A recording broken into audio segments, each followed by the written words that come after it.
Hello?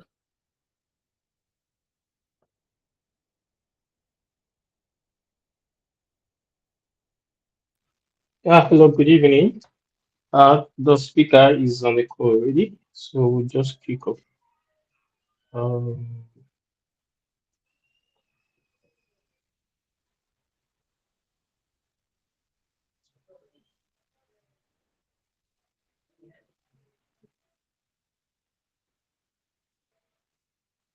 so, ladies and gentlemen, welcome to the African Radiography Scholars and Professional Network Professional Development Mentorship Program. I mean, it's so worthy, right?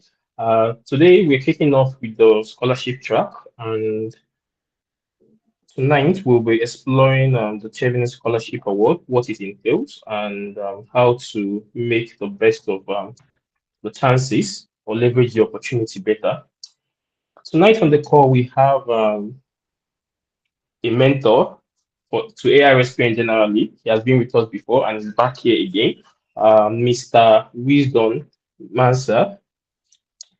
Mr. Wisdom is a Ghanaian trained medical sonographer with extensive clinical experience in diagnostic imaging.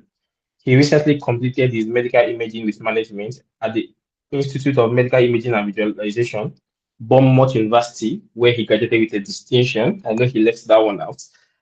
And the, the program was fully funded by the prestigious Chevening Scholarship.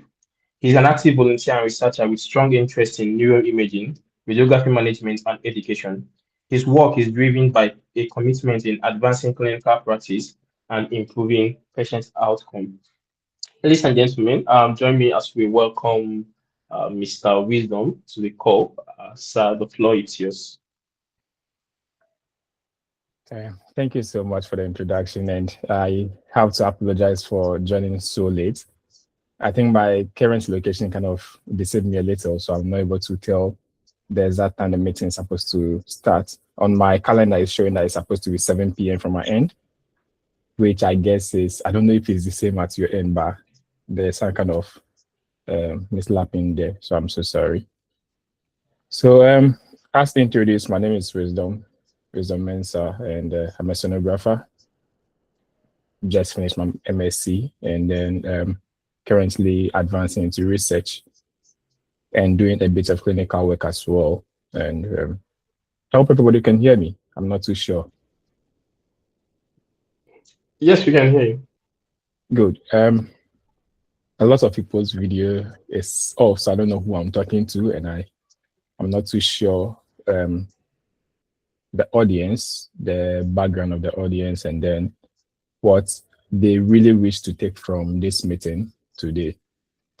I would want it to be as interactive as it can be, since it's a platform to help each other in securing international scholarships, one of which is Chevening Scholarship. So before we start, I would really want us to introduce ourselves. I want to know who is listening to me and what kind of questions I'm going to expect and what kind of response I'm going to give out. And I want to know the diversity in the group. Are there students? Are there early practitioners? Are there advanced practitioners? And what are they really looking forward to? So I want to know all those things. So if we can really introduce ourselves quickly, that would be really helpful.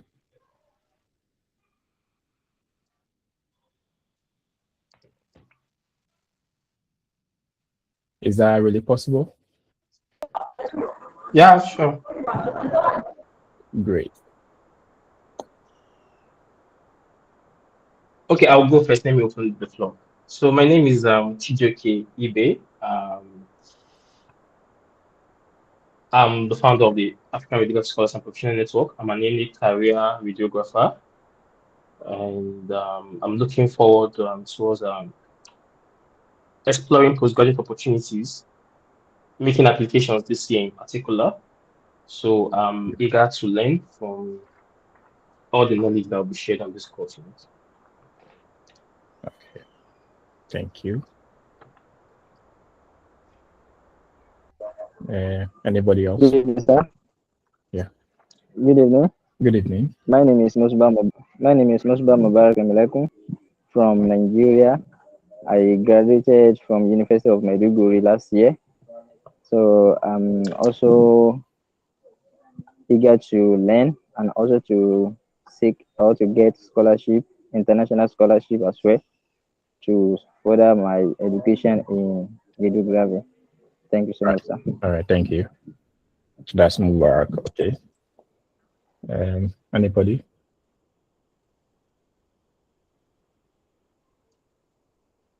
Probably I should mention the name. So I can see Favor. Hello, Favor. Or Sandra or Catherine. Those are the names I can see.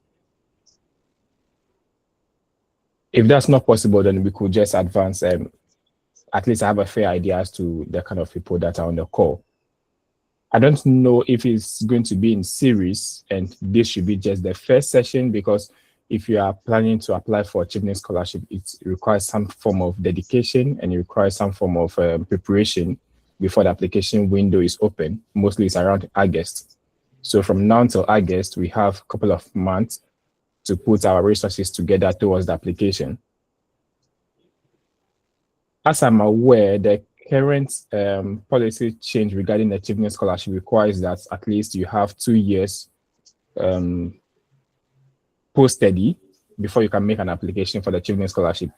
Unlike the previous years where you just require at least a year of experience, then you could make the application. But now, and then there has been some changes in the application policy, and so therefore you'd need at least 2 years of working experience before you could apply for the scholarship. So if there is anybody in this call who haven't gotten that minimum amount of hours of working, which is more or less equivalent to 1 to 2 years of working of experience, then this will be the right time for you to start developing yourself towards the scholarship. Unlike a number of scholarships, say the Commonwealth Scholarship or the Erasmus Mundus Scholarship, where it is tailored towards your academic laurels or your achievements in terms of academic achievement, the Chevening scholarship is tailored towards people who have demonstrated some kind of leadership in their field. And so if you're a radiographer on this call and you're aiming at applying for the Chevening scholarship, you would have at least demonstrated some level of leadership in the field of radiography. And it doesn't have to be you being the president of an association or really having a big title before you could say you are a leader in radiography or medical imaging. It basically requires the little things that you do every day, just that you should be able to demonstrate that on paper that these are the leadership skills you have. And so if you don't have these basic skills as of now, then this will be the best time for you to go back and develop yourself in those leadership and networking skills that is deemed fit for a scholarship applicant in terms of Chevening.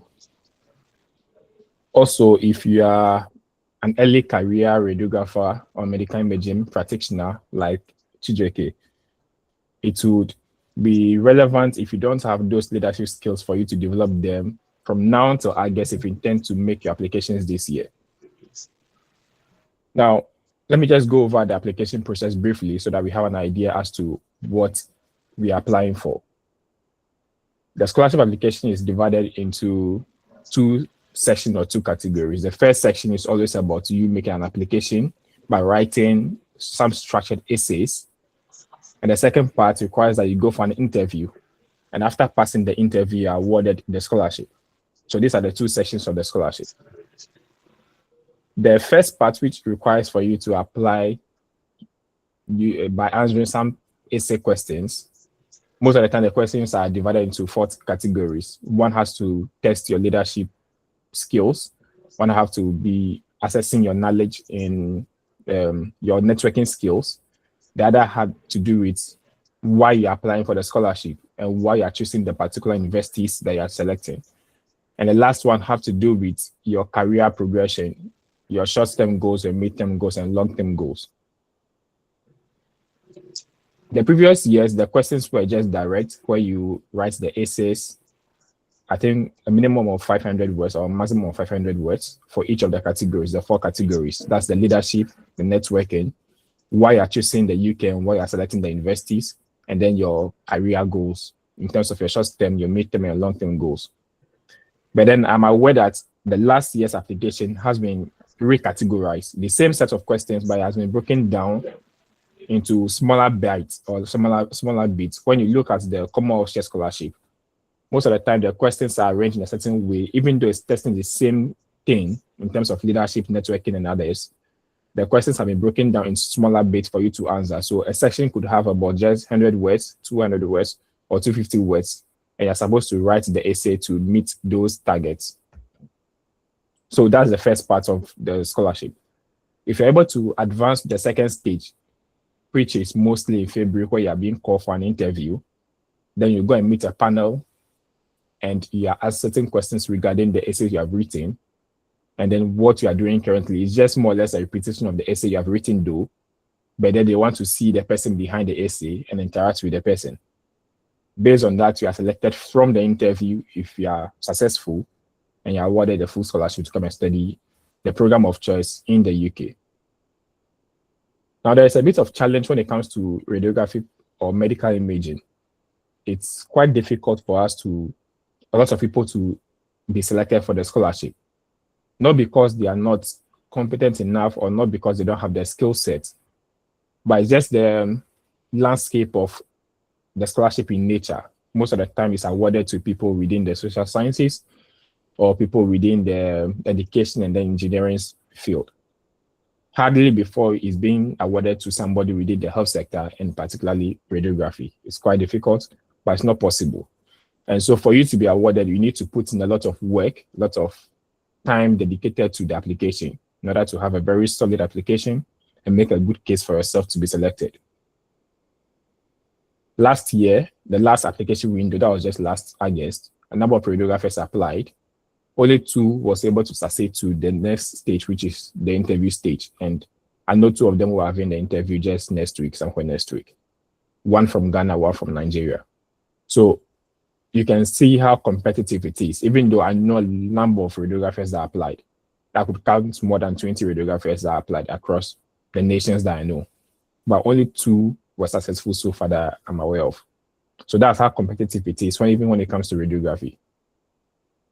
So from now to August, if you intend to make the application, then you'd have to start putting down your essays, go to the Chevening website, look at the questions over there, attempt and see how best you could answer those questions, have somebody review those questions you've answered or the essay you have written so far, and start refining it now till August. If you feel you don't have the qualities or the requirements for the scholarship in terms of your achievements in leadership and networking, you still have now to August to make some impact or develop some of those skills and then build a solid case for yourself when you're making the application. So I'll use myself as an example. Let me tell you my scholarship journey so that you're aware that even if you're not successful at the first attempt, it doesn't mean you're not competent enough or you're not good enough to be awarded the scholarship. So when I finished my undergrad in 2020-2021, I started my national service. So in Ghana, you are supposed to go for a national service, which is 1 year. And that same national service is more or less like your foundation year into practice. So you get to learn under a competent radiographer or sonographer before you go into full professional practice if you are awarded your license to practice. So in that very first year, that is 2021, I made my first scholarship application, and that was just the Commonwealth Share Scholarship. By then, Bournemouth University, my current university, was among the list of universities awarding the scholarship. So I applied in 2021 for the Commonwealth Share Scholarship, and I was not successful. I made the application with a couple of friends, and one of those friends had a scholarship. So he came to the UK in 2021-22 to come and offer the medical imaging program in Bournemouth University. So this is somebody I was working with at the time who got a scholarship.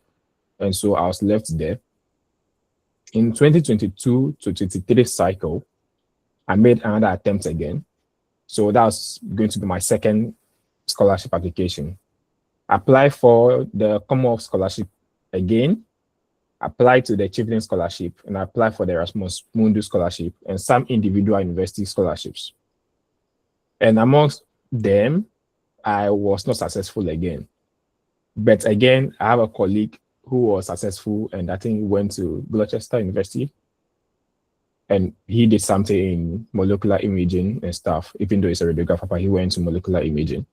So he had a scholarship that second time or second set of application that we made. Also a Commonwealth Share Scholar.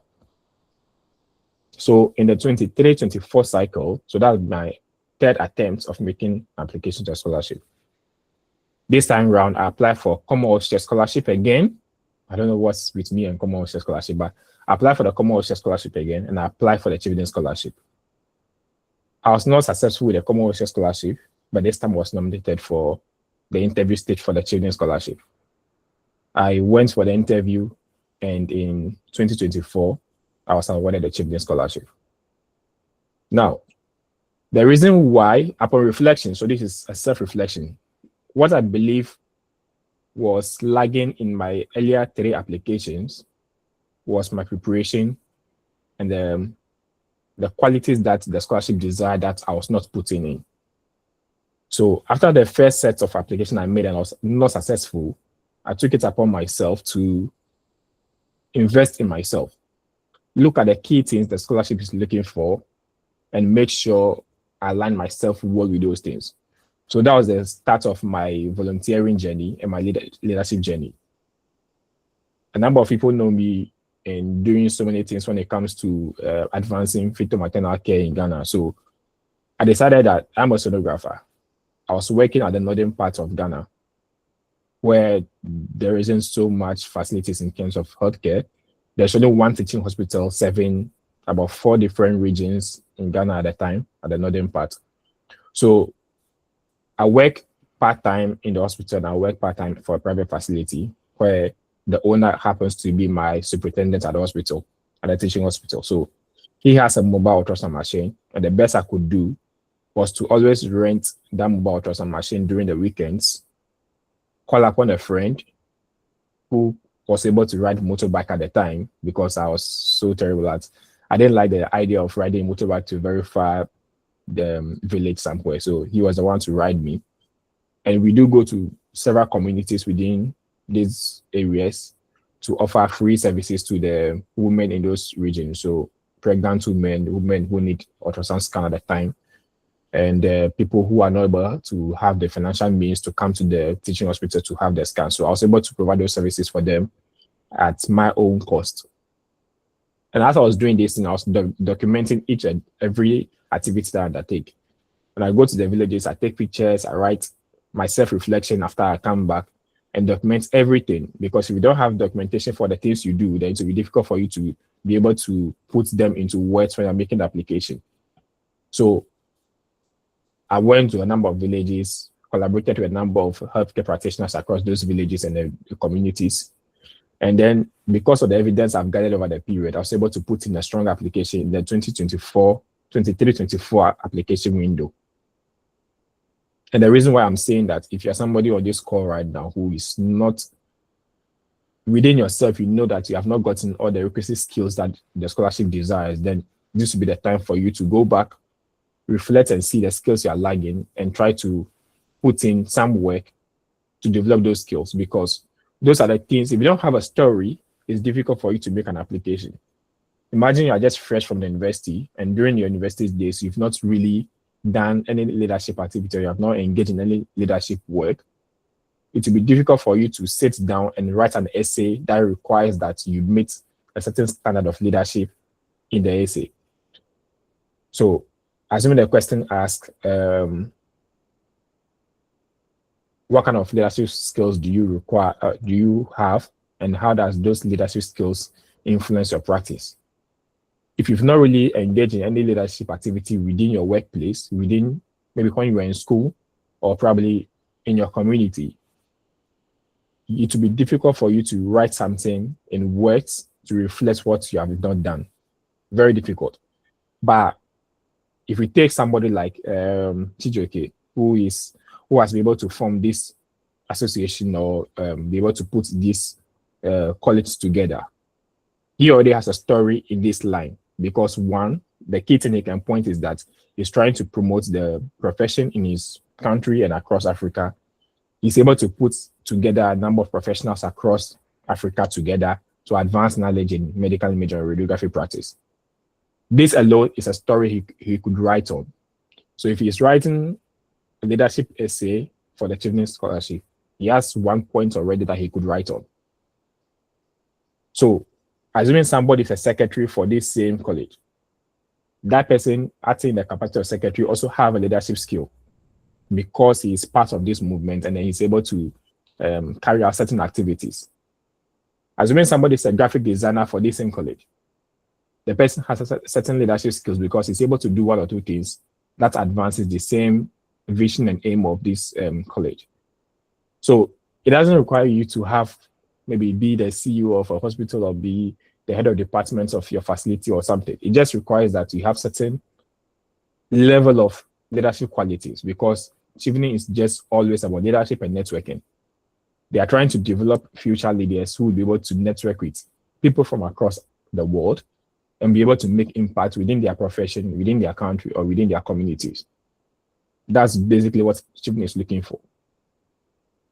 So it will require you to have those skills. If you don't have them, then you'd have to build upon them. I intentionally didn't come here with a slide, even though I have a slide on my PC, but I didn't come with a slide because it will just be about me presenting something to you and you going back without really knowing what you want from this call. So if you have questions regarding the scholarship application, if you have personal questions that you want to ask because you are not too sure about if you are ready for the scholarship or not, or you have attempted the scholarship before and then you're not able to advance to the next stage and you have a concern or a question that you'd want to ask, I really want to know those questions and then see how best I can respond to them and what kind of guidance I can provide. Again, like I said from the beginning, I'm not too sure if this is going to be a series of events, but then if you have a platform, say a LinkedIn group or a WhatsApp group, where anybody at all making application to the scholarship this year is able to share his or her essay with me, then I could review those essays, provide my feedback and my comments on what the essay is, and see how that essay can be restructured from now until August when the application window opens. That is the only way you can be best prepared for the application. But if after this call, you're not able to put those essays together and you wait until August, when the application opens before you start writing your essays, it will be difficult for you to have people to review those essays for you. And then it will also limit the number of things or maybe the way you would have expressed yourself when you had the liberty to write would have been different from that time because by then you'd have been under pressure. And then the people that you are reaching out to really review your essays for you would have also been busy and may not be able to attend to you. So if you are making attempt to apply this year, I would advise that you start making application from now. The best resource you can get are from two sources or two places. One, the Chevening website. There are lots of frequently asked questions or there's a section for guidance on people who want to make an application for the first time. And there are lots of resources over there for you to refer to. The second is about watching YouTube videos about people who have made application in the previous years. Even though I said a little bit has changed about the structure of the questions, the framework that the questions have is still the same. So you could pick an idea from somebody who have made application about a year or 2 years ago and see how you could be able to put your questions or your answers to the questions down properly and have somebody who have gone through the process to review them for you and have them structured and ready before the application window. So if anybody has a question from this moment, I'm so much happy to respond to those questions. And then if anybody has a particular concern or an experience they want to share, which we will all discuss, I'm happy to do that. I'm not too sure about the number of people on the call, but I think we can be able to ask questions and then have answers to them. And then, TJK, let me know if there is a group where the people on the call currently are in and then are willing to submit their application or maybe share their essays with me for me to review. I'm happy to do that from now.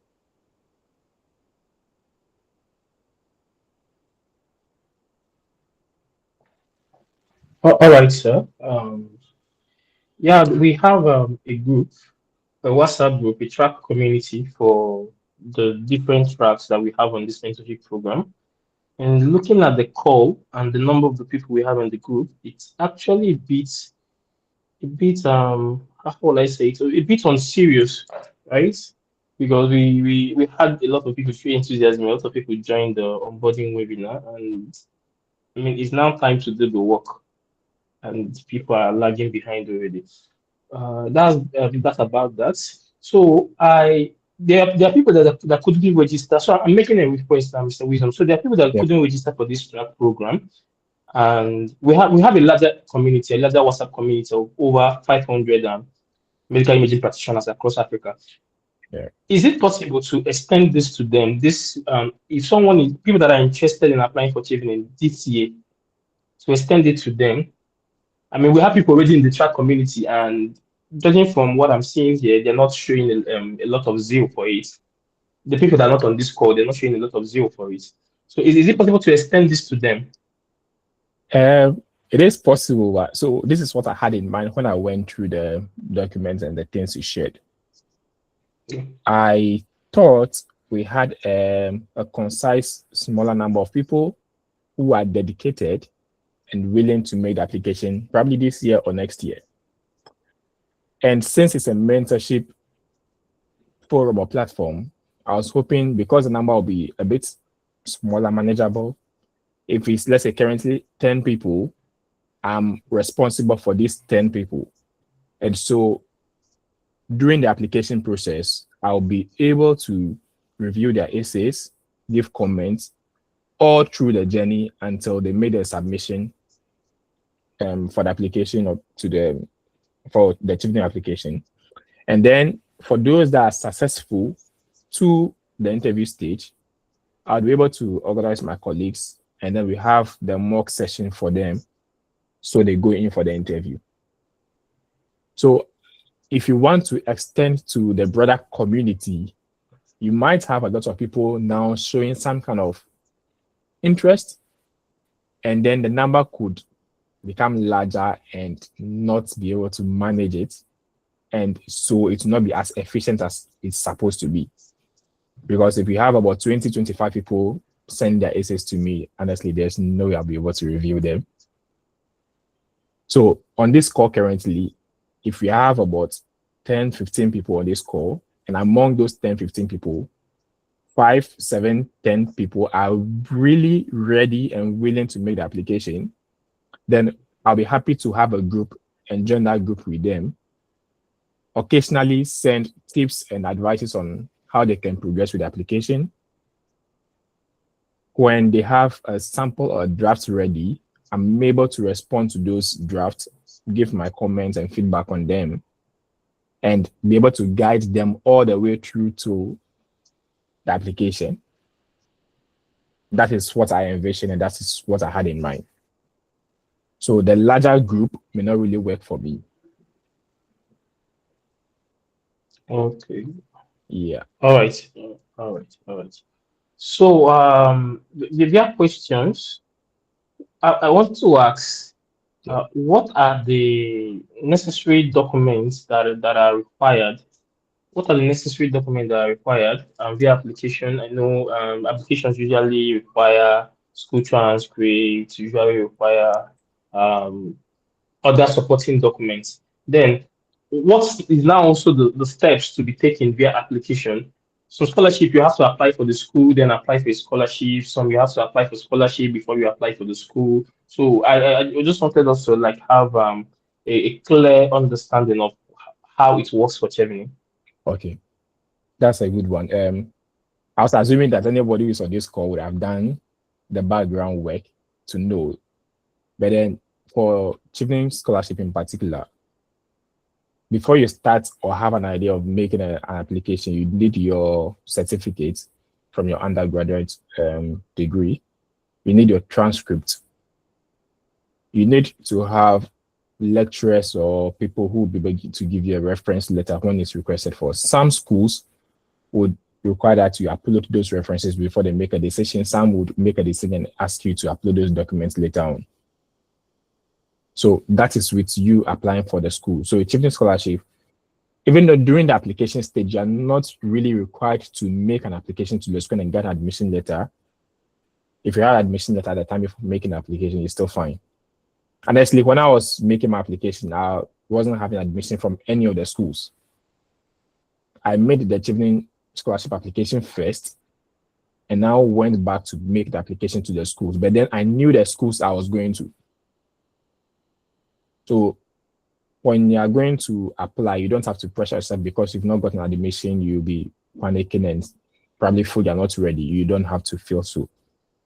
You can still make your Chevening scholarship application, but just know the schools you're applying to because you're going to list them in the essay you're going to be writing. Now, if you're going to make the application to the schools, like I said, you need your certificates, you need your transcripts, and you need people that can give you a recommendation letter. Those are the 3 things you need basically to make an application to a school in the UK. But when it comes to the Chevening scholarship itself, now because the changes have been made from the last year's application, you are required to submit a reference letter during the application. Again, you need your certificates and then you need your transcript. So if you have those 3 documents ready or available, or you are able to have access to them before the application deadline, then you are in a good position to make the application. When you finish the application, then you can now worry so much about getting admission to the school. If you don't have admission letter yet, or you don't have admission from any of the schools yet, then you can now focus on making admission to the school. I have colleagues who waited and even got to the interview before getting to make application to the universities they selected. The reason being that they don't want to make an application to the school, get admission, and then realize that the scholarship is not going to be awarded to them. And so they not have to be writing back to the universities and then requesting for deferral to the following year. So some colleagues decided to wait, went for the interview, passed the interview before making the application. And most of the UK universities, I think a maximum of a month, they should be able to give an admission if you have all your documents intact. Unlike the schools in the US that take forever to get you an admission, most of the schools in the UK, after a month or 6 weeks maximum, they're able to give you a decision on your application. So from the time you're going to be awarded a scholarship to the time you're supposed to start, you'd have gotten an admission letter from any of the 3 schools you are going to select, and then be able to advance if you are awarded a scholarship. So the first thing, if you're an applicant here, is to get the documents about your transcripts and your certificates ready.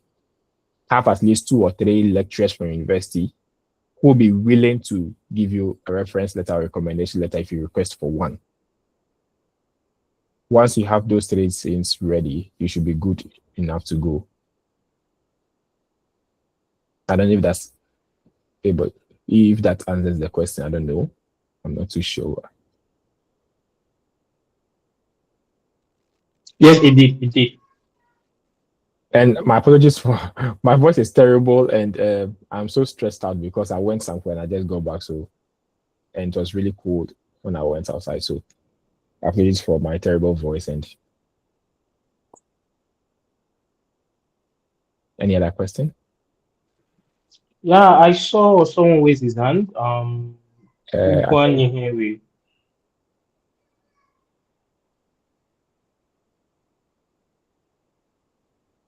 Mubarak. Yeah. Okay. Can I go ahead? Yes, please. Okay. Thank you so much. We really appreciate for your time and your consideration. So my question goes thus. Actually, like introduced myself earlier, I recently graduated last year, and I actually have 1 year internship to do, and that is the usual thing we normally do here in Nigeria. So probably I will start this year, and then after that, I also have 1 year NYSC, National Service, to do as well. So making 2 years. Yeah. And when you were in the course of your discussion, you were talking about at least we need to have, like, let's say the minimum of 2 years working experience or leadership experience. Yeah. So, and which I have my internship and my national service. So I want to seek an advice now. So what can you actually advise me, or is there any other scholarship, you can actually advise me to apply, at least to give it a trial, or I should just hold on until when I'm able to finish the internship and then the national service. So that is the first question. The second question Oh, is that okay. about the transcripts.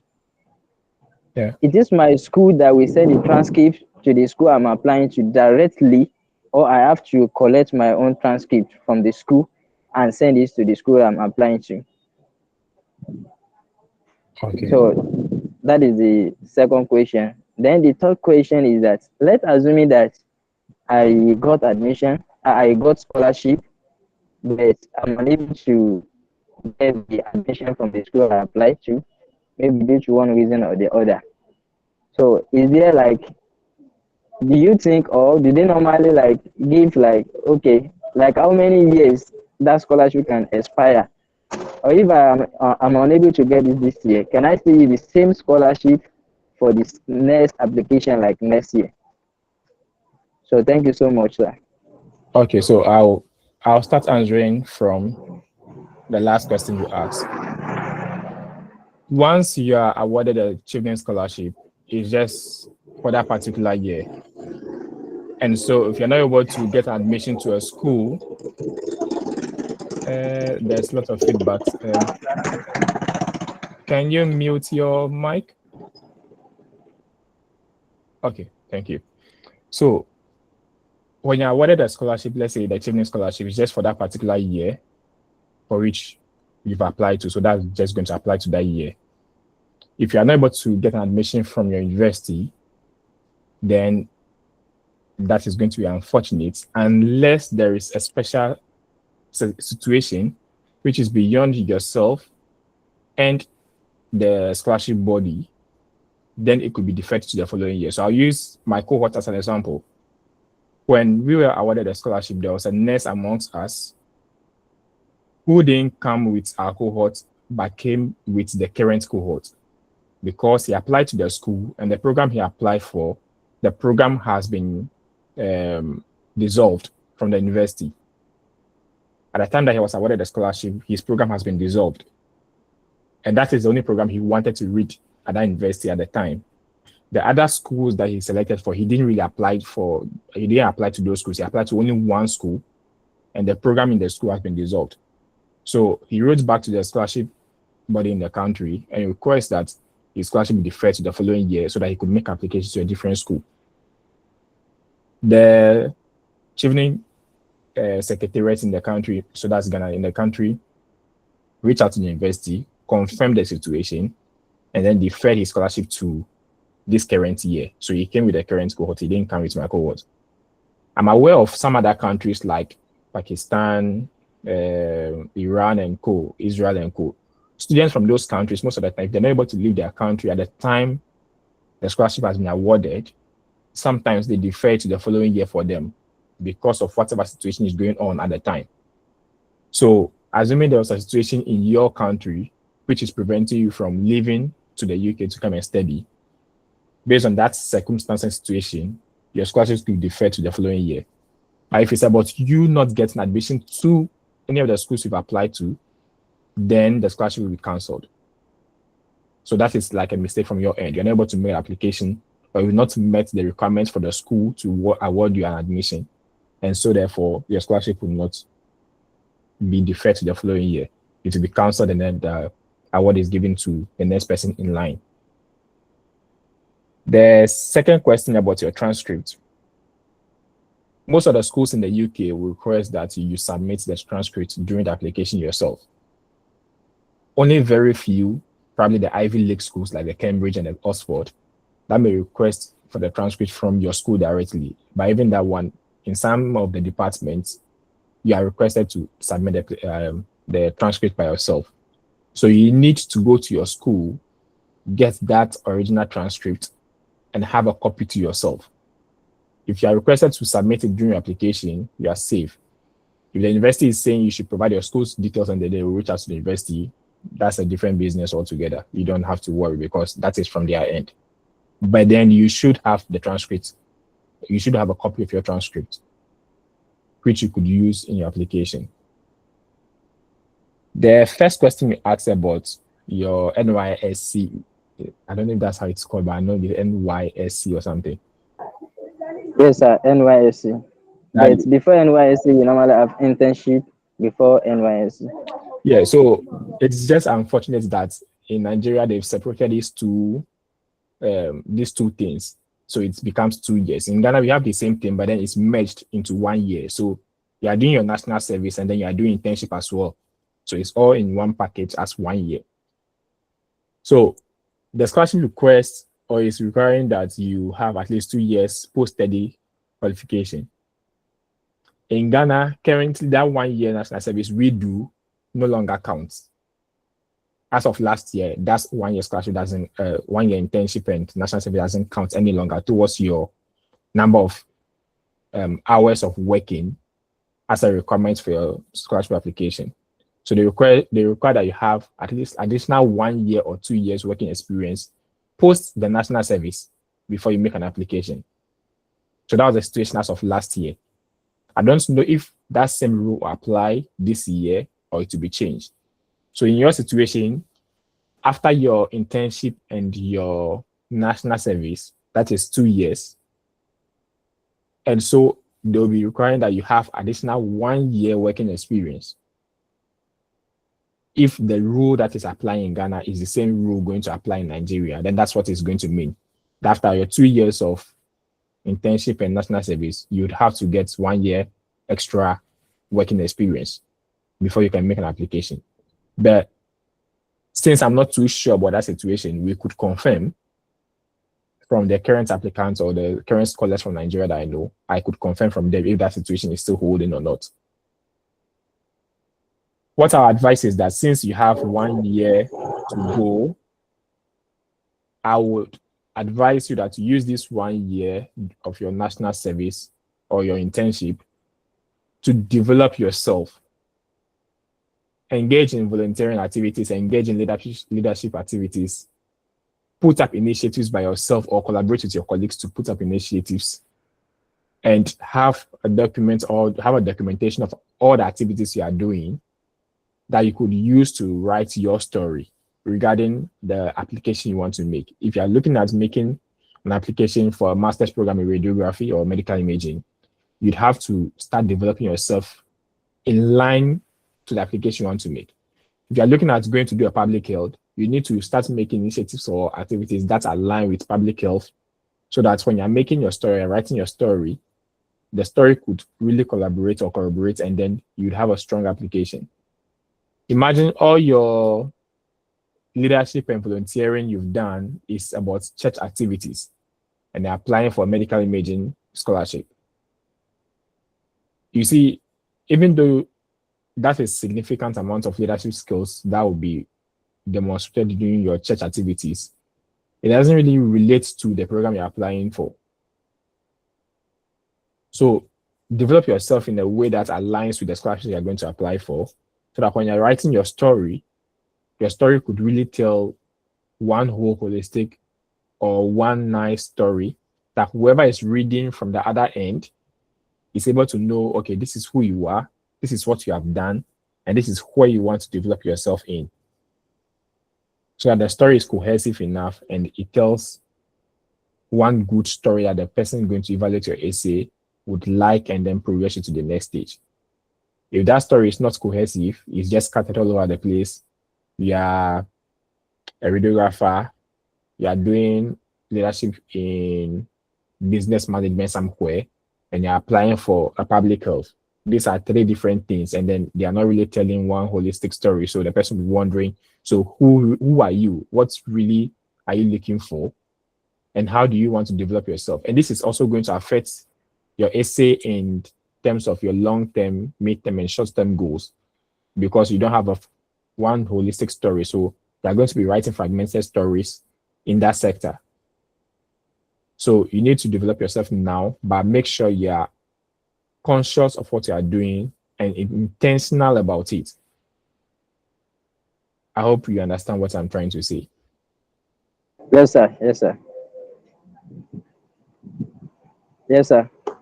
Thank you so much, sir. Yeah, you're welcome. But I can I still say one or two, sir? Yeah, sure. Okay. Actually, I don't actually know whether there is opportunity scholarship opportunity for radiotherapy or nuclear medicine stuff, because I actually have interest in radiotherapy or nuclear medicine. So I don't know if there are opportunities in that area Yes, I'm for aware. international scholarship. I'm aware there are a number of scholarships. Aside the Chevening scholarship, most of the universities also do offer some scholarships that you can apply for. So you apply to the university and then you are nominated for the scholarship if you're eligible. A number of those radiotherapy scholarships are in Australia. I know a number of them are in Australia. Very few of them are in the UK, in Manchester, Liverpool, and co. Very few of them are there. But I know most of the Australian universities do offer this radiotherapy scholarship stuff. So it would be good for you to have a look at some of those universities and see how you can start preparing yourself for them. Okay. So is this still under Chevening, or is a separate scholarship entirely? It's a separate scholarship entirely. Chevening scholarship is not particular to a program or profession. It's very open. You just have to make your case as to why they should award you the scholarship to go and study that particular program. It's not program or profession specific. That is for Chevening. Okay, sir. Does Okay, it make sir. sense? Yes, sir. Yes, sir. Thank you so much, sir. I You're really welcome. appreciate it. Yeah. And then, like, I'm very sorry. No, don't worry. Yeah. Okay, sir. So, like you said the other time, and then the founder of this, should I say this fellowship or organization, I really appreciate them. So, like you said earlier, we actually have a group. So, if you can actually join the group, so that whenever we have a question, then we can send a question. So, at your leisure time or at your free time, or whenever you are not busy, so you can just help us to address the question. So, that is just my suggestion. Thanks so much, sir. Yeah. So I'm happy to do that. And that's the reason why I said if the group is a manageable group that is just full of people who are really serious and willing to make the application, then I'm happy to support and help.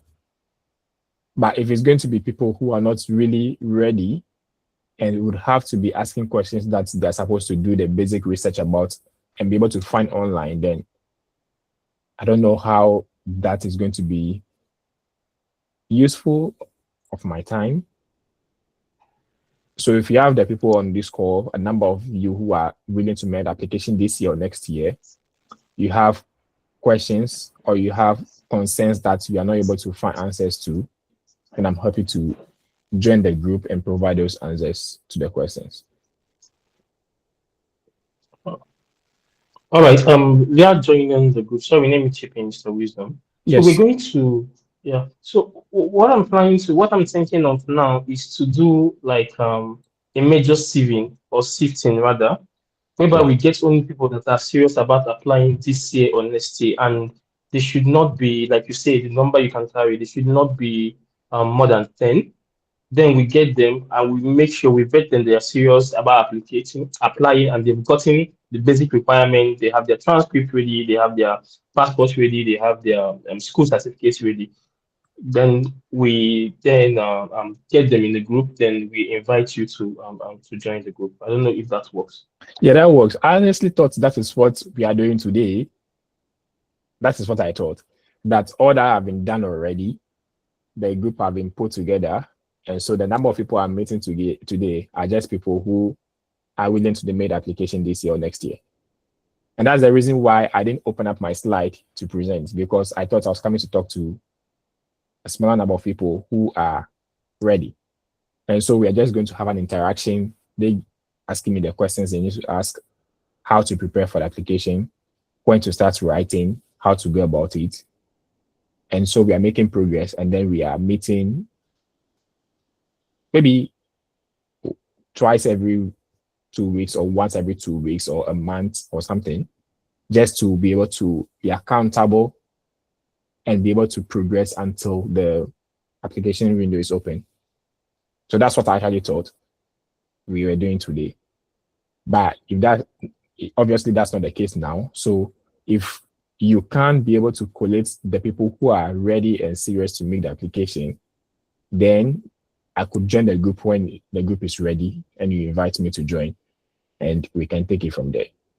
But for anybody on this call who is not really ready to make the application this year because of situations beyond their control, I'm happy for you to reach out when you're ready, or reach out to the organizer of the meeting when you're ready, and I'm always ready to support.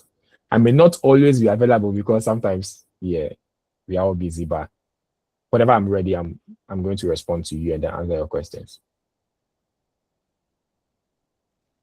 All right. So just to make it clear, the 2 years work experience is peculiar to Chevening. So we have other scholarships that does not require it, so that you don't like start counting yourself out already.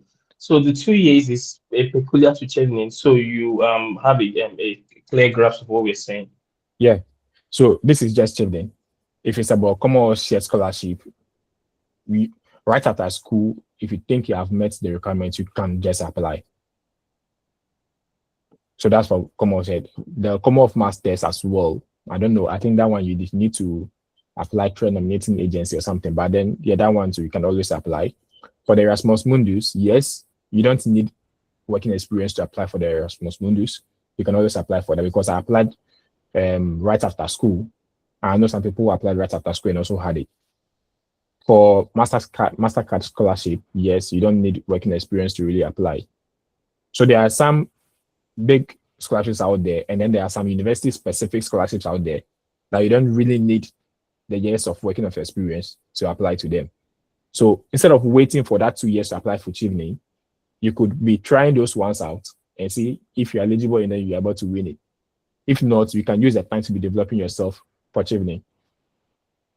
If you look at my story or my case, I was targeting just 3 scholarships in particular: the Commonwealth Share Scholarship, the Chevening, and the Erasmus Mundus. So those are the only ones I focused on and was applying to. The individual school scholarships, even though I threw in 1 or 2 of those ones, I wasn't so much focused on them.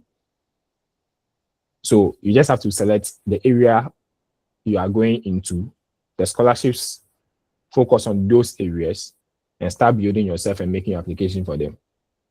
And the truth is that if you are dedicated to making a very good application, there are chances of you getting, even if you don't get it on the first instance, the second or the third, you're definitely going to get it.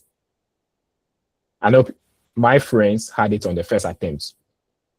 That was the very first time they were making an application to the scholarship. And that was the very first time they had it. That's for the Commonwealth Share Scholarship. For the Chevening, for the past 2 years, I've supported people who had it just on their first attempt. So it's just about you making sure you dedicate enough time to make a good application, do your research very well, and write good essays, have people review those essays for you, refine them, and make an application, and be praying that you are selected for the next stage. So don't focus all your energy on just Chevening. Try out the other ones, and in a way, kind of testing the waters to see if you are eligible or not, and if you're going to win it. I hope that makes sense. Yes, Yeah, sir. sure, it makes it. Thank you so much. Thank you, sir. Yes, sir. I hope you Yes, can. Can I go ahead? Hello. I saw your question. Yeah, I'm trying to address your question. You talked about if there is any other scholarship you can make available, right? If you can Yeah. also help us with that, so that. So I don't know at which time you joined the group, or when you, if you joined the onboarding session. We talked about it. We have several others that we're looking at, and I also want to make a request, Mr. Wisdom. So you talked about school or individual based scholarships. When I reached out to all the mentors I reached out to, I made one plea. We know that the knowledge we have is very minute compared to the possibilities out there.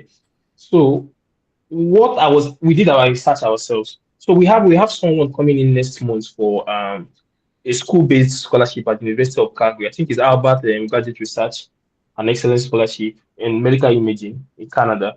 And the person is Right. coming next month, and that's the only school-based scholarship we were able to find based on our individual research. I don't know if I mean, obviously you are at the top there. You know several of them. If you could like, I'll probably reach out to you on LinkedIn. If you could like tell me those, I can reach out to try to use EASPN organization to reach out to people that have already um leveraged on those opportunities and see if you can also still bring them later on the program. Yeah. So I'm aware University of Leeds have some internal scholarship for people within medical imaging that sometimes apply to. I know Cambridge has one. This university, what's the name? Warwick. I know Warwick has one. The only thing is, I don't know anybody from our sub-region in particular that applied for it. The people I know who applied and got it are Asians. I think one is from Pakistan, I think. So the only thing I can do is to reach out to these people and find out if they are willing to share their knowledge and their experience. And they are willing, I'm happy to connect you with them. The only thing about some of these individual university-based scholarships is that they don't really advertise it like these big scholarships unless you do due diligence by going to their websites, finding out what kind of scholarships they have, and if you're eligible for them. I know there are some YouTubers out there. I know Victor is one, Victor Bogano. He goes to some of these university websites, fish out these schools, and put them on his YouTube site. Or sometimes if you follow him on LinkedIn, he's able to put it on his LinkedIn page. So that is the only way you can find out about these scholarships. Go to the specific university websites, scope through, and see what they have for that particular year. Because if they have a scholarship for this year, it may not be the same scholarship they are going to have for next year. It's going to change because probably the funder has changed, or the organization funding that scholarship for that particular year has changed. So they may have a different name for that scholarship. So you said about you yourself doing due diligence, going to the university websites, scoping through to see what they have. They're not going to be announced like how Chevening, Commonwealth, MasterCard and Co come out to announce their scholarships. No, they don't really do that much. You'd have to do that work yourself. So maybe, yes, I'll find some time and see if I can reach out to some of these colleagues who want some of those individual scholarships, and if they are able and willing to share their knowledge, and we can take it from there. All right, that was very much appreciated, sir. Thank you very much. Thank you very much. You're welcome. Mr. Ugwanye Henry, you raised your hand before. I don't know whether you still want to ask your question.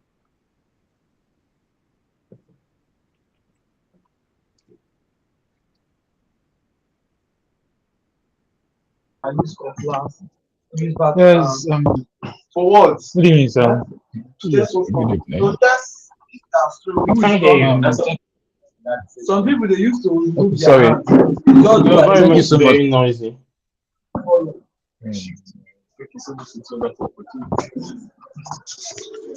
All right. Section. I really appreciate I'm first and foremost, I'm actually an undergraduate, and I joined this organization for a kind of mentorship program. But most of the questions I wanted to ask, you have already answered it. But I also want to ask, when you talked about transcripts, your leadership skills, and all of that to make you eligible for the scholarship, I want to ask, is it just all about your leadership skills, transcripts, and maybe your experience and all of that? Is there anything that is maybe peculiar? When they want to select, there's actually the kind of thing that makes, or there's a kind of skills or something about this person that makes him stand out or has more high chance than the other person when they want to select? What about stuff like tech skills, and also maybe building your CV one way or the other? Is there any peculiar thing that makes this person stand out from the other person, so that I can know how to arrange or start building myself ahead of time? Because I'm also very much interested in all these UK scholarships because of my Okay. master's. All right. So what I would say is that every scholarship have their niche area or what they're trying to promote. Okay. So I'm speaking in terms of Chevening at the moment. Chevening, what they are focusing on is about developing leaders. And so their niche area is about leadership and networking. If you intend to apply for the Chevening scholarship, then it means you're identifying yourself as a leader. And so you are supposed to have those leadership skills, those networking skills. Although the academic comes into questions, they are going to find out how academically inclined you are. It's not really a reason why they are going to select you for the scholarship.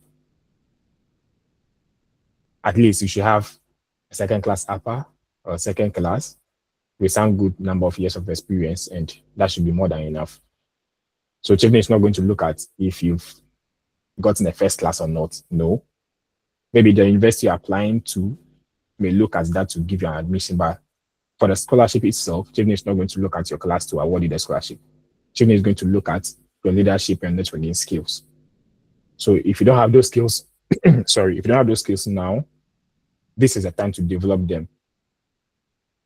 Knowing the kind of masters you want to pursue, you start aligning yourself to what skills you desire in terms of leadership and start building yourself. A scholarship like Commonwealth Shared, this is a scholarship that is awarded by the British Council and the awarding university. So assuming you're applying to my university, Bournemouth University is going to cater for some parts of the scholarship, maybe your stipend or your travel expenses. And the British Council is going to take care of the rest of the scholarship. Because of that reason, for Bournemouth University to award you the scholarship, you'd have to look at your grades, your results most of the time, and what you are doing in terms of professional practice. If you're somebody with a first class and you with a second class, definitely the university is going to be biased. They want top candidates, so they'll go for that first class student, especially if the two of you have almost the same professional qualification. They'll choose the one with a higher academic qualification. When you look at a scholarship like Erasmus Mundus, this is a scholarship that is also definitely going to look at your academic qualification. Although that is not the only thing they're going to look at. They're going to look at your essay, your passion, your motivation, and all that. So basically your personal statement. But then they are also going to consider your academic qualification. Another scholarship like MasterCard, for them also, they don't base so much on your academic qualification. They look at some other things. Again, your volunteering and your background in terms of if you have the resources or not to be able to pursue further studies. So again, they are going to read your personal statement and see if you are somebody who really needs the funding before they award you. So every scholarship have their niche area and their selling point. So you have to identify that selling point of the scholarship and see if you're eligible for it and start developing yourself to meet those requirements before you apply. If we are going to a country like Australia and USA, maybe sometimes Germany, these countries, they're going to be looking at your CV, what you have on your CV. And so most of the time, your CV is just going to talk about your academic and your professional experience, your research area, what you're interested in. Those are the things that some of these countries look out for. But it also depends. Assuming you're applying for a Master of Research scholarship, they are going to look at your research interest, the topic area, how it aligns with the supervisor you're applying to before you're awarded. So that is going to be looking at your research experience. So you just have to now identify the scholarship you really want to apply for. What are they really looking out for in the candidates, and start aligning yourself before you make the application. So it's not cast in stone for you to say, okay, I have to get all the skills in all the areas. You just have to identify the scholarship and know what they're looking for. But it doesn't mean you don't have to have a good CV anyway. Yeah. But in terms of achieving scholarship, CV is not a big deal. I don't remember, during my time, I don't remember uploading a CV because they never asked for it. When I was making my application to my university, they didn't ask for a CV. They asked for my personal statement, which I submitted. They didn't ask for a CV. If I was applying for a school in the USA, so when I was applying for some PhDs, they were requesting for CVs. I was helping a colleague apply for a Master of Research in one university in Alberta. They were requesting for CV. So it depends on the country and the university and the type of scholarship you're applying for, basically. I hope that makes sense. Yes, sir. Yes, sir. Thank you so much. Yeah, welcome.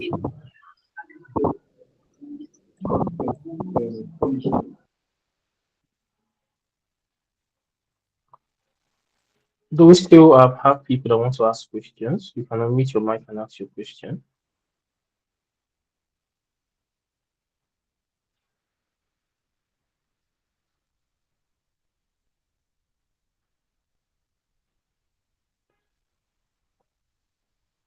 Yeah, I want to believe nobody has any questions anymore. And I also want to believe that a number of people on this call are probably preparing themselves to make the application this year or next year. And those that are not ready yet would go back and then start developing themselves towards making the application. For maybe somebody have some form of funding and just looking for partial scholarships. I know most universities in the UK are going to award you some form of partial scholarship. If those are routes that you'd want to use, it's also a way to explore your opportunities anyway. But sorry, I always tell myself that if I'm going to travel from my home country to a different country to go and study, I was not going to do that from my own money or savings.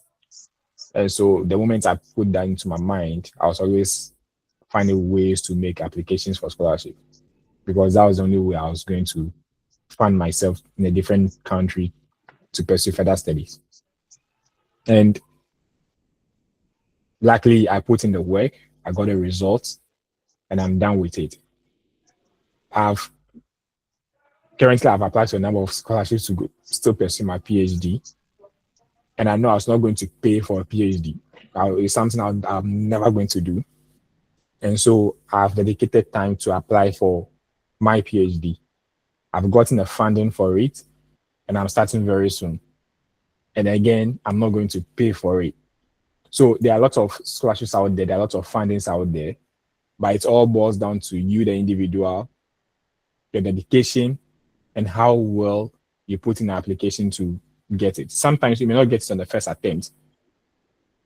Like I've said before, it doesn't mean you're not qualified or good enough. It just meant that it is quite competitive. And so you'd have to go back and develop yourself the more and put in a strong application this time around. And who knows, you may be the next scholar. A number of people who are scholars today didn't know they are going to be scholars anyway. They're just putting their work and hoping they will be selected, and they were selected.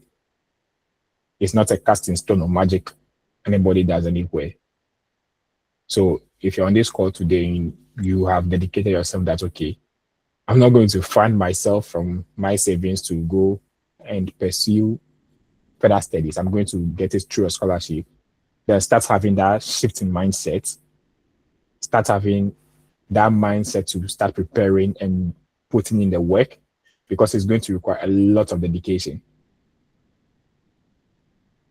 Then reach out to people who have gone through the process, seek for support, seek for guidance, seek for advice, and I'm sure you'll be you'll be more than enough to make a strong application. So that's what I have for everybody on the call. For those that are willing to apply this year, I'm sure definitely I'm going to talk to you again. I'm going to meet you again, and we could talk more deeper into what you need to do, the exact things you need to do, what you need to write for your application.